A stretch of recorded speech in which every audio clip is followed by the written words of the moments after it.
ಅವರು ಸರ್ವಶ್ರೇಷ್ಠ ಗುರು ಎಂದೇ ಪ್ರಸಿದ್ಧರಾಗಿ ರಾಜಪುತ್ರರಿಗೆ ಅಸ್ತ್ರಶಸ್ತ್ರಗಳ ಶಿಕ್ಷಣವನ್ನ ನೀಡ್ತಾ ಇದ್ದಾರೆ ಮಹರ್ಷಿ ದ್ರೋಣಾಚಾರ್ಯ.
ಕಲಿಯುವುದರಲ್ಲಿ ಪ್ರಾಮಾಣಿಕನಾದ, ಯುದ್ಧದಲ್ಲಿ ತನ್ನ ಪರಾಕ್ರಮವನ್ನ ತೋರಿಸುವವನಾದ ಏಕಲವ್ಯ ದ್ರೋಣಾಚಾರ್ಯರ ಹತ್ತಿರ ಬಿಲ್ವಿದ್ಯೆ ಕಲಿಯಬೇಕೆಂದು ತುಂಬಾ ಆಸೆಯನ್ನ ಇಟ್ಕೊಂಡಿರ್ತಾನೆ.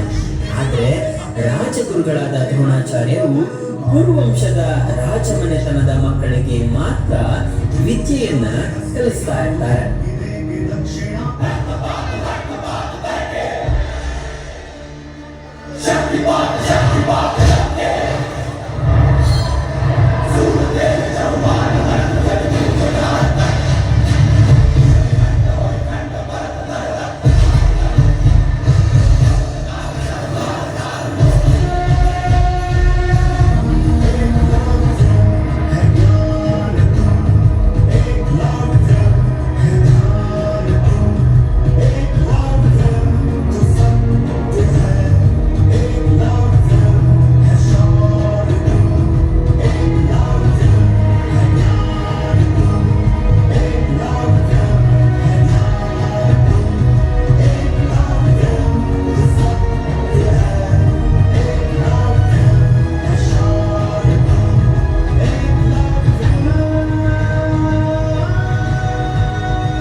ಹೀಗೆ ಒಂದು ದಿನ ಏಕಲವ್ಯ ಹಸ್ತಿನಾಪುರದಲ್ಲಿರುವ ದ್ರೋಣಾಚಾರ್ಯರ ಆಶ್ರಮಕ್ಕೆ ಬಂದು ನನಗೆ ವಿದ್ಯೆಯನ್ನ ಕಲಿಸ್ತೀರಾ ಎಂದು ಕೇಳಿದಾಗ ಅವನಿಗೆ ವಿದ್ಯೆಯನ್ನ ಕಲಿಸಲು ದ್ರೋಣಾಚಾರ್ಯರು ಸಂಪೂರ್ಣವಾಗಿ ನಿರಾಕರಿಸ್ತಾರೆ. ಅವರಿಂದ ಹಿಂದಿರುಗಿದ ಏಕಲವ್ಯ ಕಾಡಿನಲ್ಲಿಯೇ ದ್ರೋಣಾಚಾರ್ಯರ ಮಣ್ಣಿನ ವಿಗ್ರಹವನ್ನ ಮಾಡಿ ಅವರ ಮೂರ್ತಿಯ ಎದುರಿಗೆ ವಿದ್ಯೆಯನ್ನ ತುಂಬಾ ಶ್ರದ್ಧೆಯಿಂದ ಅಭ್ಯಾಸ ಮಾಡ್ತಾನೆ.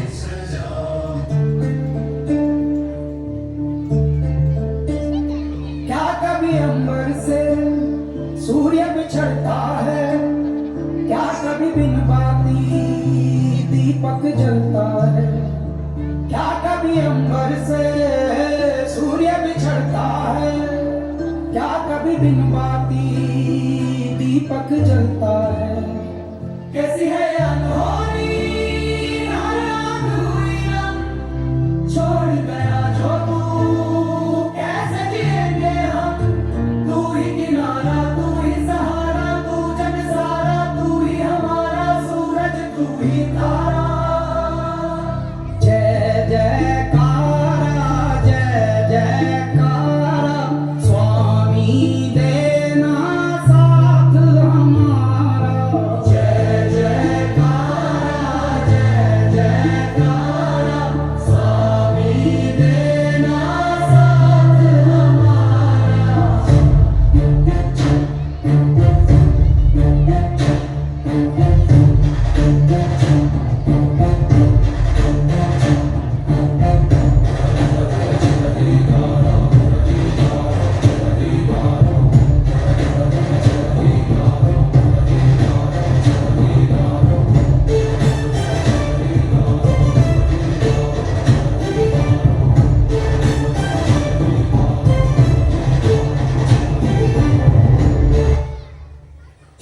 ದಿನ ದ್ರೋಣಾಚಾರ್ಯರು ತನ್ನ ಶಿಷ್ಯರೊಂದಿಗೆ ಕಾಡಿಗೆ ಬಂದಿರುವಾಗ ಒಂದು ನಾಯಿ ಬೊಗಳಲಾಗದೆ ತುಂಬಾ ಕಷ್ಟವನ್ನ ಅನುಭವಿಸ್ತಾ ಇರ್ತದೆ.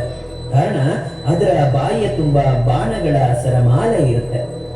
ಯಾರು ಈ ಬಾಣಗಳನ್ನ ನಾಯಿಗೆ ನೋವಾಗದಂತೆ ಅದರ ಬಾಯಿಗೆ ಹೊಡೆದವರು ಎಂದು ನೋಡಿದಾಗ ಅಲ್ಲಿದ್ದ ದ್ರೋಣಾಚಾರ್ಯರಿಗೆ ಗೊತ್ತಾಗುತ್ತೆ ಈ ಕೆಲಸ ಮಾಡಿದವರು ಏಕಲವ್ಯ ಅಂತ. ಅಷ್ಟರಲ್ಲಿ ಎಲ್ಲರೂ ಏಕಲವ್ಯನನ್ನ ಹುಡುಕಿದಾಗ ದ್ರೋಣಾಚಾರ್ಯರಿಗೆ ಏಕಲವ್ಯ ಕಾಣ್ತಾನೆ.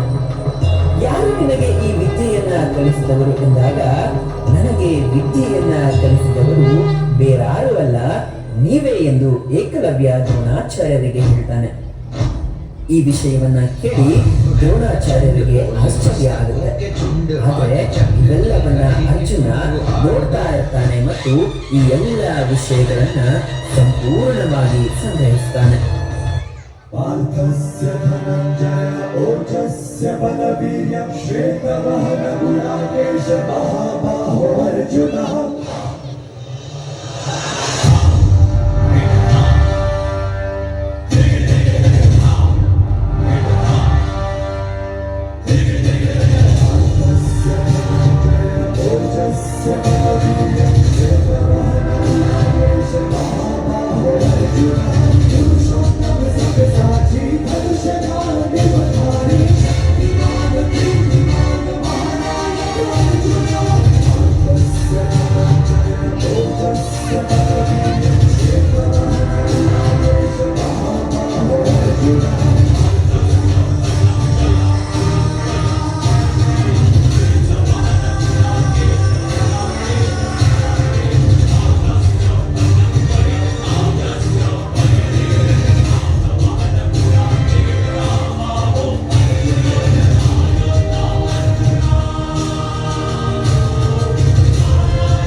ದ್ರೋಣಾಚಾರ್ಯರ ಹತ್ರ ಬಂದು, ಗುರುಗಳೇ, ನೀವು ಮೊದಲೇ ಹೇಳಿದ್ರಿ ನನ್ಗಿಂತ ಪ್ರಪಂಚದಲ್ಲಿ ಶ್ರೇಷ್ಠವಾದ ಬಿಲ್ಲುಗಾರನನ್ನ ತಯಾರಿ ಮಾಡೋದಿಲ್ಲ ಅಂತ. ಆದ್ರೆ ಇದೀಗ ನನಗಿಂತ ಶ್ರೇಷ್ಠವಾದ ಬಿಲ್ ವಿದ್ಯೆಯನ್ನ ನಿಮ್ಮ ಶಿಷ್ಯನಾದ ಏಕಲವ್ಯ ಮಾಡ್ತಾ ಇದ್ದಾನೆ. ನನಗೆ ಇದಕ್ಕೆ ಪರಿಹಾರ ಬೇಕು ಎಂದು ದ್ರೋಣಾಚಾರ್ಯರಲ್ಲಿ ಕೇಳ್ತಾನೆ. ನಂತರ ದ್ರೋಣಾಚಾರ್ಯರು ಏಕಲವ್ಯನನ್ನ ಕುರಿತು, ನೀನು ನನ್ನನ್ನು ಗುರು ಎಂದು ತಿಳಿದುಕೊಂಡಿದ್ದೀಯಾ, ಅದಕ್ಕಾಗಿ ನೀನು ಗುರುದಕ್ಷಿಣೆಯನ್ನ ಕೊಡಬೇಕು ಎಂದಾಗ ಏಕಲವ್ಯ ನಾನು ನೀವು ಕೇಳಿದ್ದನ್ನೆಲ್ಲ ಕೊಡ್ತೇನೆ ಎಂದು ತಿಳಿಸ್ತಾನೆ. ಆದರೆ ಇದೇ ಒಳ್ಳೆಯ ಸಮಯ ಎಂದು ತಿಳಿದ ದ್ರೋಣಾಚಾರ್ಯರು ಒಂದು ಉತ್ತಮ ಉಪಾಯವನ್ನ ಕೊಡ್ತಾರೆ. ಅದೇನಂತ ಹೇಳಿದ್ರೆ, ಇನ್ನು ಮುಂದೆ ಏಕಲವ್ಯ ಬಿಲ್ಲು ಬಾಣವನ್ನ ಹಿಡಿಬಾರದು ಎಂದು ಅವನ ಬಲಗೈ ಹೆಬ್ಬೆರಳನ್ನ ಕತ್ತರಿಸಿ ಕೊಡುವಂತೆ ಹೇಳ್ತಾರೆ. ಆದರೆ ಏಕಲವ್ಯ ಗುರುವ ಆಜ್ಞೆಯನ್ನ ಪಾಲಿಸುವಂತೆ ನಗು ನಗುತ್ತಲೇ ಬಲಗೈ ಹೆಬ್ಬೆರಳನ್ನ ಕತ್ತರಿಸಿ ತನ್ನ ಗುರುಗಳಿಗೆ ಅರ್ಪಿಸ್ತಾನೆ.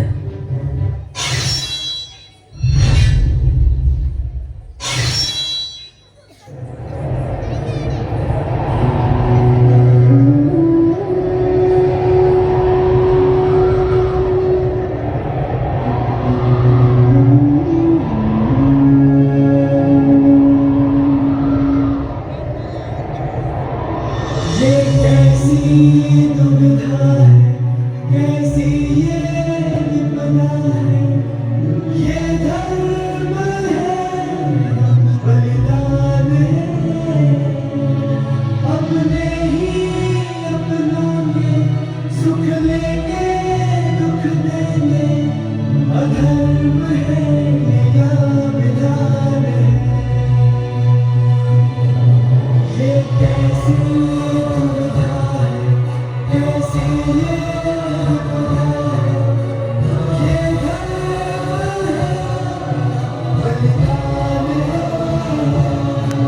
अपने ही अपनों के सुख लेके दुख देंगे, अधर्म है या विधान है।